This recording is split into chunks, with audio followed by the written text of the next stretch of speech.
ఇది చాలా దురదృష్టకరం. అంటే ఈ ప్రభుత్వం రైతుల పట్ల ఏ పాటి చిత్తశుద్ధి ఉందో ఈరోజు మనకు స్పష్టంగా అర్థమవుతా ఉంది. ధాన్యపు రాశులను గాలికి వదిలేసి అందాల పోటీలతో అందాల రాశుల చుట్టూ ఈ ముఖ్యమంత్రి గారు ఈ ప్రభుత్వం అంతా కూడా తిరుగుతూ ఉంది. ధాన్యపు రాశుల చుట్టూ తిరుగుతలేరు, అందాల రాశుల చుట్టూ తిరుగుతూ ఉంది ఈ ముఖ్యమంత్రి ఈ ప్రభుత్వం. మీ ప్రాధాన్యత ఏంది అని అడుగుతా ఉన్నా.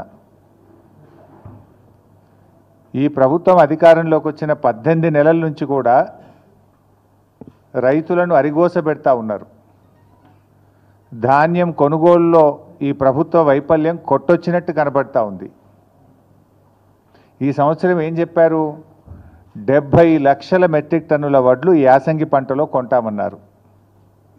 ఇవాళటికి 40 లక్షల మెట్రిక్ టన్నులు దాటలేదు. రైతులకు దాదాపు 4,000 కోట్ల రూపాయలు బకాయి పడ్డది ప్రభుత్వం.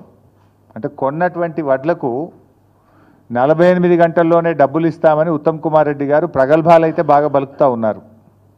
48 గంటలు కాదు కదా, 10 రోజులైనా కూడా ప్రభుత్వం కొన్న ధాన్యానికి రైతులకు డబ్బులు పడడం లేదు.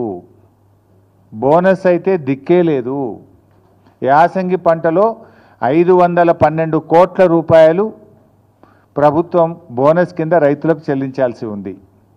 512 కోట్ల రూపాయలు కాదు కదా, 5 పైసలు కూడా బోనస్ కింద ఈ ప్రభుత్వం ఇప్పటిదాకా రైతులకు విడుదల చేయలేదు. కొన్నటువంటి ధాన్యానికి కూడా 4,000 కోట్ల రూపాయలు బకాయిలు పడ్డది. మంత్రి గారేమో 48 గంటలు అంటాడు, 10 రోజులైనా ధాన్యానికి డబ్బులు రానటువంటి పరిస్థితి ఉంది. అమ్ముకోవడానికి తిప్పలే, అమ్మిన తర్వాత డబ్బులు రావడానికి కూడా రైతులు ఆ కార్యాలయాల చుట్టూ తిరుగుతూ తిప్పలు పడుతున్న పరిస్థితి ఉంది. కొనుగోలు కేంద్రాలకు వచ్చి కొనుగోలు కేంద్రాల్లో రోజుల తరబడి ఎదురు చూస్తున్నటువంటి పరిస్థితి. ఇవాళ ఒక 4 లక్షల మెట్రిక్ టన్నుల ధాన్యం కొనుగోలు కేంద్రాల్లో రోజుల తరబడి పెండింగ్లో ఉంది. కొన్నటువంటి ధాన్యం 1 లక్ష మెట్రిక్ టన్నులు మిల్లులకు పంపడానికి లారీలు లేక మిల్లులు దించుకోక 1 లక్ష మెట్రిక్ టన్నులు మధ్యలో మిగిలిపోయింది. అంటే ఎంత ఉదాసీనంగా ఈ ప్రభుత్వం ఉంది, రైతుల పట్ల ఎంత నిర్లక్ష్యంగా ఈ ప్రభుత్వం వ్యవహరిస్తుందనడానికి ఇది స్పష్టమైనటువంటి ఉదాహరణ.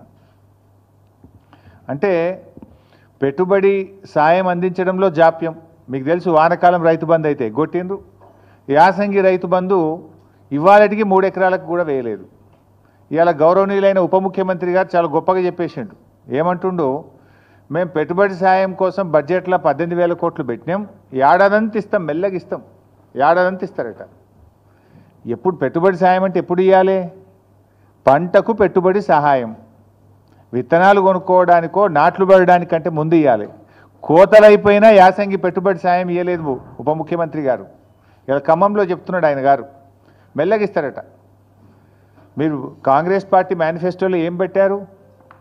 కేసీఆర్ 10,000 ఇచ్చిండు, మేము 15,000 ఇస్తాం, ఆ 15,000 కూడా పంట సీజన్ ప్రారంభం కాకముందే రైతుల ఖాతాల్లో వేస్తామన్నాడు.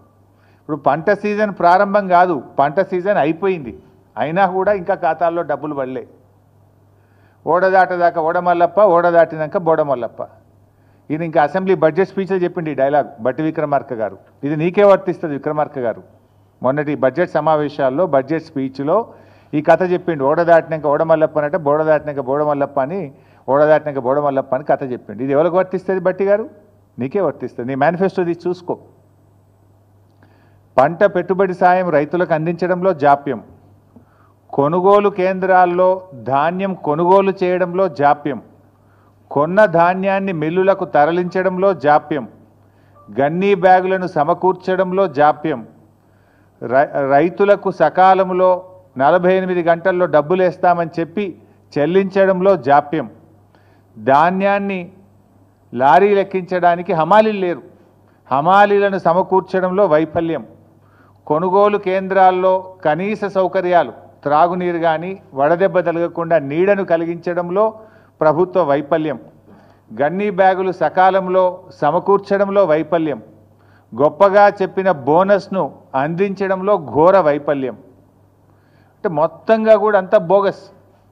ముఖ్యమంత్రి గారు పోయిన అసెంబ్లీ సమావేశాల్లో మాట్లాడుతూ మా ప్రభుత్వంలో తరిగే